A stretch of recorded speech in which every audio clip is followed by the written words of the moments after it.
Hi, I'm Suzanne Phillipson, the Marketing and Communications Manager here in the town of Dillon, and I'm here with our town manager, Nathan Johnson, to talk about what happened at the Tuesday, September 9th Town Council meeting. We started the meeting with the work session, and Nathan, can you give us some highlights from the work session?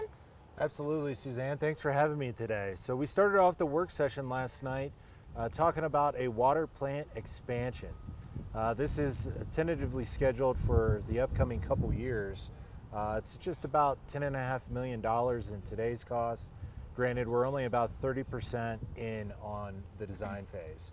So what we wanted to do last night is give town council, since we do have a newer town council with 3 of them just getting on the council here within the last 6 months, we wanted to get them up to speed as to what we were doing with this project, where we're at in the project, and what we're hoping that our final outcome is pertaining to that project. So a lot of cool insight there. It seemed like the town council was very supportive with unanimous support towards the project and in getting that project moving forward here in the upcoming years. Yeah, very interesting conversation at the work session. If you're interested in learning more about our water source here in Dillon and a little bit of more history of the project, definitely check out our meeting recording. It is at Town of Dillon's YouTube channel. We'll link it in the description here. And then we launched discussing the 2026 budget. Nathan, can you give us some highlights from that discussion? Yeah, so last night we talked specifically about special revenue budgets and also the urban renewal budget. But the urban renewal budget was in the urban renewal meeting after the regular council meeting. So in the work session, we covered special revenue funds such as the Housing 5A Fund, Cemetery Perpetual Fund, Conservation Trust, and one other.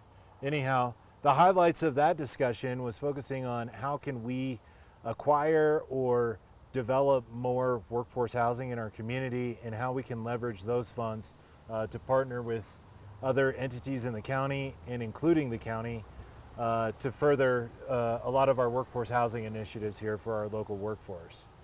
Once we got into the Urban Renewal Authority meeting, we had a draft budget there that centered on projects that the Urban Renewal Commissioners, which happen to be the town council members, they carry both hats, different meetings, but the Urban Renewal Commissioners talked about different projects and eventually where that discussion landed is that they want to see what else can be done and have a further, more robust conversation coming up here on September 23rd.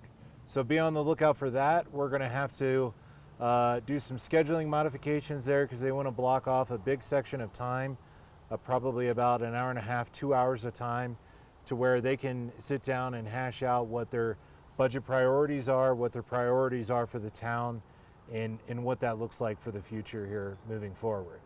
So going backwards, in the regular meeting, I would say the biggest highlight there is that the town of Dillon unanimously signed on to the MOU for the formation committee for the Regional Transportation Authority, like that bus, the RTA.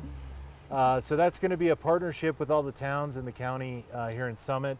We're looking to explore expanding that to neighboring communities in other counties and also including those counties. So more to come on that here in the upcoming months. The formation committee is going to figure out whether or not this is going to be financially feasible, how this is going to operate, etc.